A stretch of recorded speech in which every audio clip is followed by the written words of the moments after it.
बिस्मिल्लाहिर्रहमानिर्रहीम।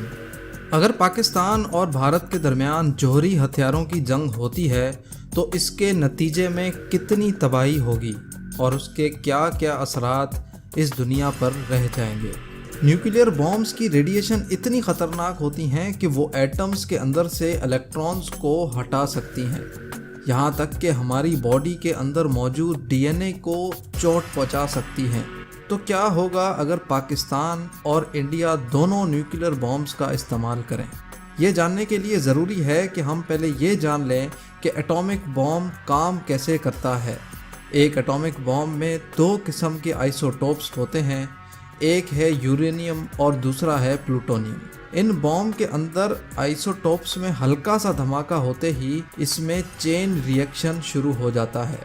एग्जाम्पल के तौर पर ये वीडियो देखें जिसमें एक छोटी सी लकड़ी की फोर्स से कैसे मज़ीद ताकत जनरेट होती है और एनर्जी बढ़ती चली जाती है और ये ताकत एक बड़ी लकड़ी के पीस को भी गिरा देती है। ठीक इसी मैकेनिज़्म से ये न्यूक्लियर बॉम्ब्स काम करते हैं, जिसमें बहुत ही बड़े लेवल पे एनर्जी रिलीज़ होती है और जो अंजाम हो सकता है वो हमें 1945 में हिरोशिमा में हुए हमले में पता चला था, जिसमें 1.5 लाख लोग मारे गए थे। उसमें लिटिल बॉय नामी न्यूक्लियर बॉम्ब का इस्तेमाल हुआ था, लेकिन ये 1945 की बात है। अभी 20th सेंचुरी चल रही है और आज की न्यूक्लियर बॉम्ब की टेक्नोलॉजी 1945 की टेक्नोलॉजी से कई गुना ज़्यादा एडवांस है। आज पाकिस्तान और इंडिया दोनों के पास करीब 130 न्यूक्लियर बॉम्ब्स मौजूद हैं। अगर खुदा न खास्ता पाकिस्तान और इंडिया के दरमियान जौहरी हथियारों की जंग होती है तो एक एटम बॉम्ब पाकिस्तान से इंडिया या इंडिया से पाकिस्तान सिर्फ और सिर्फ 4 मिनटों के अंदर पहुंच सकता है। यानी अगर पाकिस्तान को पता चल गया कि इंडिया ने बॉम्ब फायर कर दिया है या अगर इंडिया को पता चल गया कि पाकिस्तान ने बटन दबा दिया है तो फिर सिर्फ और सिर्फ एक ही ऑप्शन बचता है कि सारे के सारे बटन दबा दिए जाएं। अल्लाह ना करे कि ये नौबत पेश आए, लेकिन अगर सारे के सारे बटन दबा दिए जाएं तो आप सिर्फ सोचें कि 130 बॉम्ब्स पाकिस्तान के पास हैं और 130 बॉम्ब्स इंडिया के पास, टोटल 260 एटम बॉम्ब पाकिस्तान और इंडिया के मुख्तलिफ इलाकों में फटेंगे। पाकिस्तान और इंडिया दोनों के पास एक न्यूक्लियर बॉम्ब तकरीबन 300 किलो टन का है। एक एटम बॉम्ब जहां पे गिरेगा उसके 126 किलोमीटर स्क्वायर तक एक ही झटके में 70% इंसान अपनी ज़िंदगी से हाथ धो बैठेंगे। जिस जगह पर बॉम्ब गिरता है उसके 2 किलोमीटर के अंदर एक फायर बॉल पैदा होता है। ये फायर बॉल इतना गर्म होता है जितना सूरज की सतह गर्म होती है।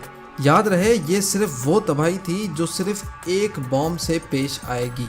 अब आप सोचें कि टोटल 130 ऐसे बॉम्ब्स इंडिया के पास हैं और पाकिस्तान के पास भी 130 बॉम्ब्स। एक अंदाज़ा लगाया जाए तो तकरीबन एक ही झटके में इस खित्ते में 2 करोड़ से ज़्यादा इंसानों की मौत हो जाएगी और इस क़यामत के समा में ना जानवर बचेंगे और ना ही कोई दरख्त। साथ साथ अर्थ की ओजोन लेयर फट जाएगी और सूरज की शुआएं और हमारे बीच कोई प्रोटेक्शन नहीं रहेगी।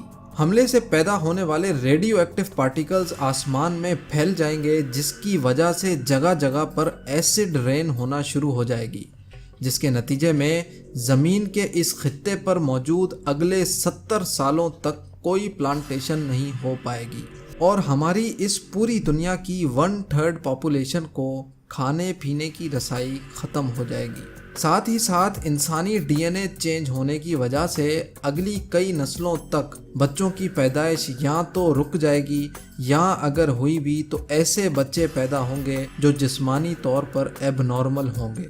तो इसलिए अगर न्यूक्लियर हथियार इस्तेमाल करने की बात अगर सिर्फ बातों तक ही रखी जाए तो बेहतर है, वरना वही सब कुछ होगा जो आपने इस वीडियो में देखा। इस वीडियो को ज़्यादा से ज़्यादा शेयर करें और कमेंट करके बताएं कि क्या आप न्यूक्लियर जंग के हक़ में हैं या नहीं।